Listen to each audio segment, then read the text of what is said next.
এটি কালিন্দী খেলার মাঠ।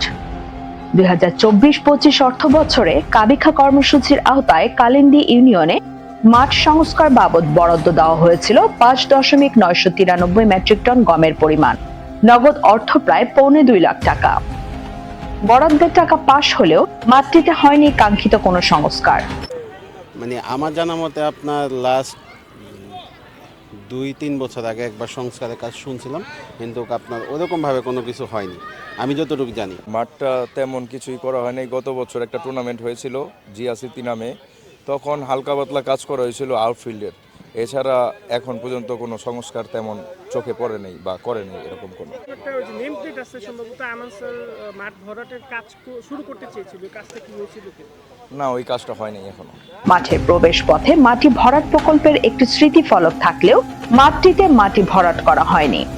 এই মাঠে মাটি ফালানোর কথা, কিন্তু আজ পর্যন্ত অনেকবারই আমি দেখছি আর কি, অনেকবারই টাকা পয়সা নিচ্ছে, বাট মাটি ফালায় নেই, এরকমও আছে। ওই যে এবছর একটা কাজ শুরু হওয়ার কথা ছিল, কাজটা কি হয়েছে কিনা বা কাজটা কি অবস্থা?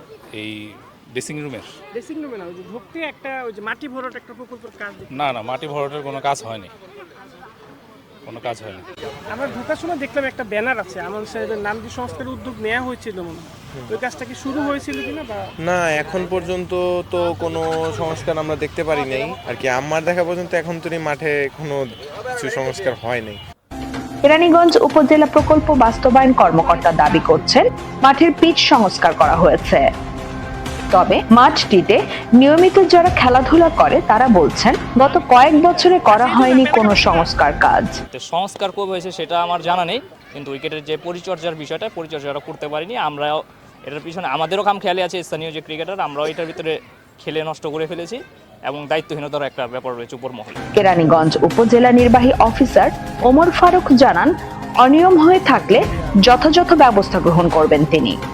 তো এখন পর্যন্ত আমার এই বিষয়ে কোনো ধরনের ধারণা নেই যে কি হয়েছে বা কি ঘটেছে। তো এই বিষয়গুলো যেহেতু সামনে আসছে, প্রত্যেককে অবশ্যই বিষয়গুলো দেখব, দেখার পর দেন পরবর্তীতে প্রয়োজনীয় ব্যবস্থা নেব।